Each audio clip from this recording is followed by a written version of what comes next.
Hello mga ka-idol, ayan, kitang-kita nyo mga ka-idol, no? Ready na po, papunta po kami ng CDO para bumili po kami ng bagong makina. So ayan po mga ka-idol, no? Ready na po, no? Naghihintay po kami ng masasakyan namin. Ayan. So maya mga ka-idol, makikita nyo yung makinang bago.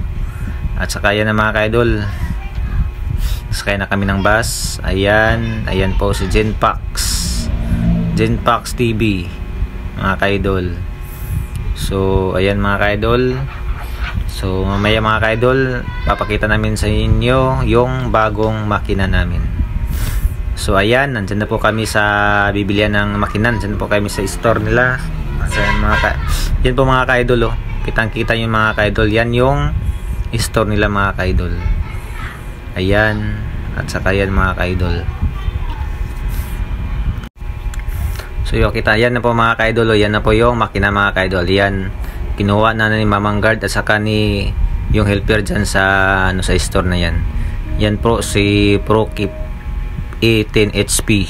Ayan po, nilagyan na po ng langis mga ka-idol, dahil dyan po mga ka-idol, free po yung langis dyan. Kaya kung dyan kayo bibili mga ka-idol, free na po yung langis mga ka-idol. Ayan po, nilagyan na po yung ProKip. At saka yan na po mga ka-idol, nilagyan na rin ng gasoline, kasi free na din daw yung gasoline. At saka yan po si ProKip mga ka-idol. Ayan, ang bagong bago mga ka-idol. Ayan, tinatry na po mga ka-idol. Ayan, tinatry na po ni Mamang Guard. At saka yan na po mga ka-idol, isang pitik lang yan mga ka-idol, anda na yan, kasi bagong bago. Yan po mga ka-idol, oh. Yan mga ka-idol, isang bira lang.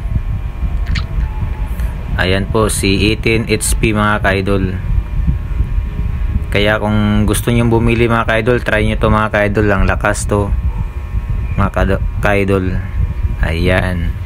Saka yan yung ginagamit namin na pala mga ka-idol. Pala, kasi sa amin kasing tawag niyan is pala.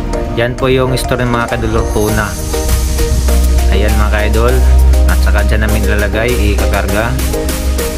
Ayan po mga ka-idol. Saka nagbabayad na po si mama mga ka-idol. Ayan, nagbabayad na po sa cashier. Pagkatapos po ay yan, kinakarga na po sa motorila. Yan lang po mga ka-idol. Salamat.